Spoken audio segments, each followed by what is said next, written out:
It's the grab bag!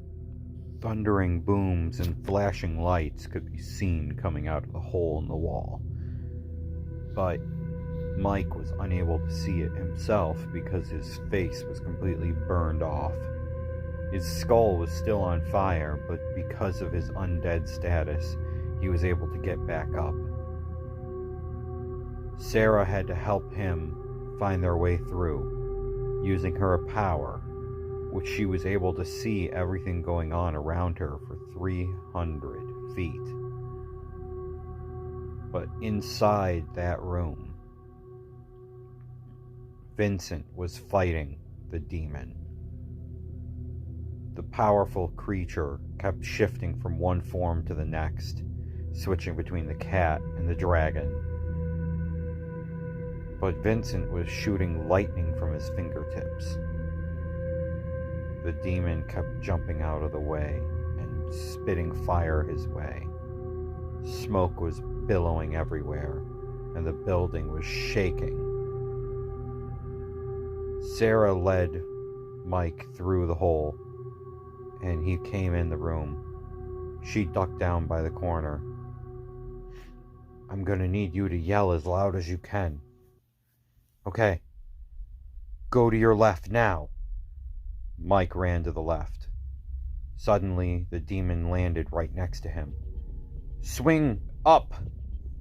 So he lifted the chain in his hands, swinged up, smacking the demon.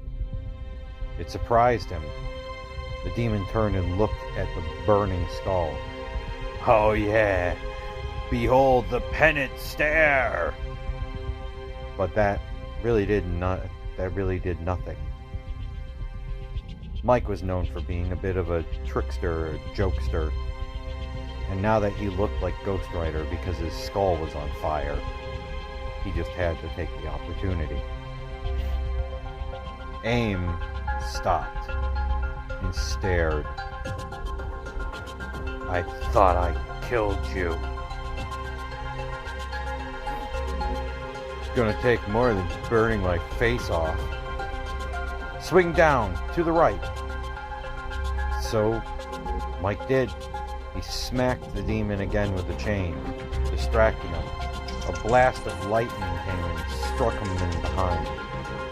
AIM paused for a second, transformed into his dragon form, picked Mike up, and threw him across the room. Vincent dodged, and Mike flew right into the wall, smashing part of it down. Mike got back up. "Run straight and then jump left." "I don't know how far I'm going to do this, but I'm doing it." Mike ran, jumped, and landed right next to the demon once more. "Hit him with everything you've got." This didn't even affect the demon.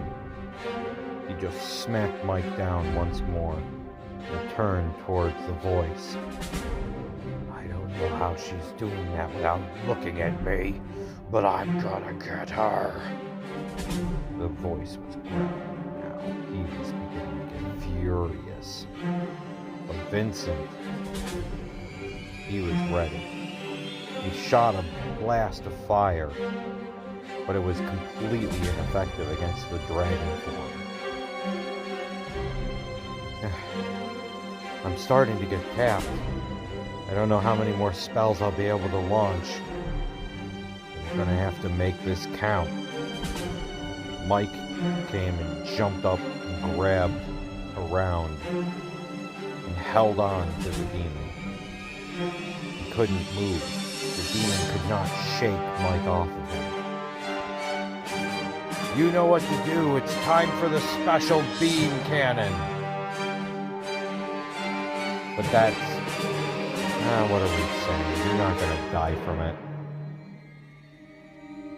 Vincent held his hand out, and the ice-cold air flew into the room. All the smoke and fire began to die out, and in his hand formed a ball of ice that turned into a gigantic spike. The demon struggled to get out of Mike's grip, but this was no use. The long spike came and flew from Vincent's hand right into the demon's chest and right through to Mike's chest. Again, Mike just laughed as the thing pierced through. How's it feel? Now you get to enjoy some ice pain. Was that supposed to be a pun? Because it sucked. You try making a joke when you have a big block of ice bursting through your chest. There was nothing else to do. He walked up to the struggling demon whose strength was weakening. He reverted back to the humanoid form.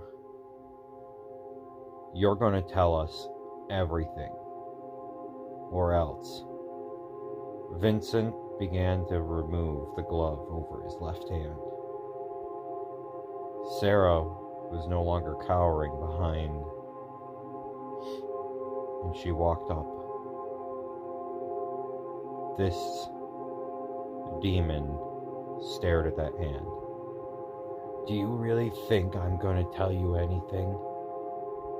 Either I die here and go back to hell, or you kill me permanently with that hand, and I'm freed from hell. It's a win-win situation for us. No, you don't get it.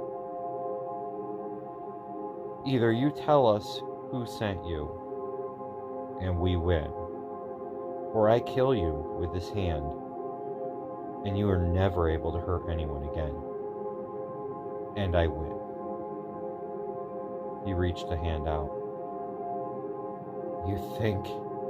Do you really think that the Yellow King is going to be stopped by something as paltry as the hand of death?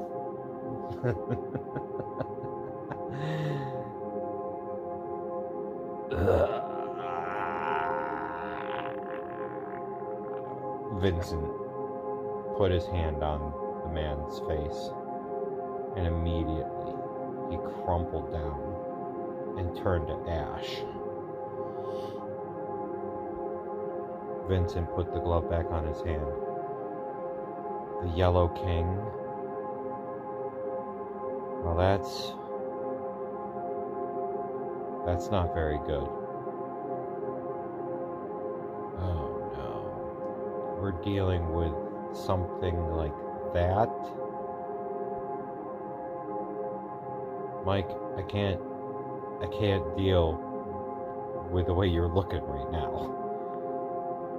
Oh God, this place is a disaster. Sarah, can you see if there's any survivors nearby? Because this thing, how much damage did it do before we were able to stop it? We're gonna have to be collecting bodies, that's for sure.